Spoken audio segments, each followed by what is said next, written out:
Ndugu zangu wa Tanzania, leo ni siku nyingine tena ambayo Mwenyezi Mungu ametunusuru uhai. Leo nina jambo mahususi sana, linahusu taarifa ya Grayson Msigwa ambayo ameitoa jana kuhusu mkoa wa Mwanza. Sasa mimi nataka nijaribu kuzungumza kidogo kwamba Mwanza, kwa nini Mwanza? Kwanza, Mwanza ina ukubwa wa square kilomita 25,233 ukubwa wake. Ina wilaya 8 na ina majimbo ya uchaguzi 9. Lakini Mwanza hii ina population ya watu milioni 4, karibia milioni 4,300,000 sasa hivi. Tunaelekea kwenye milioni 4,500,000. Ukubwa, yani wingi wake.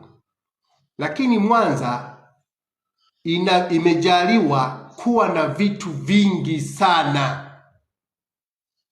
Ina ardhi ya kutosha yenye rutuba kabisa, ina watu wachapakazi wakubwa kabisa.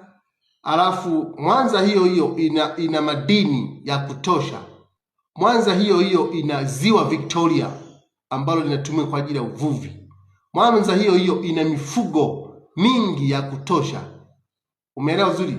Kwa hiyo shughuli za kiuchumi katika mkoa wa Mwanza ni nyingi.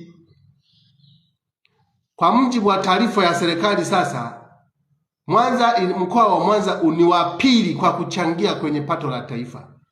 Inachangia takriban trilioni 14.8. Inachangia trilioni 14, yani almost karibia takriban trilioni 15 mkoa wa Mwanza. Lakini watu wake ni maskini sana. Huduma zake za afya ni mbaya sana kwa mkoa wa Mwanza. Miundombinu katika mkoa wa Mwanza ni mbaya sana.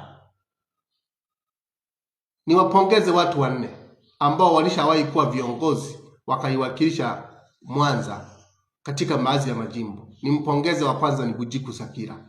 Huyu alikuwa naibu waziri wa elimu. Wakati alipokuwa naibu waziri wa elimu, kabla ya kuwa naibu waziri wa elimu, ufaulu wa watu wa Mwanza na kanda ya ziwa kwa ujumla ulikuwa chini sana. Alipoingia huyu bwana akabaini kwamba walikuwa wanafaulu, lakini ufaulu wao ulikuwa unachukuliwa na unapelekwa kwa watu wengine. Ndio maana ufaulu baada ya Bujiku Sakira kuwa naibu waziri wa elimu ulipanda juu sana kwa kiasi kikubwa.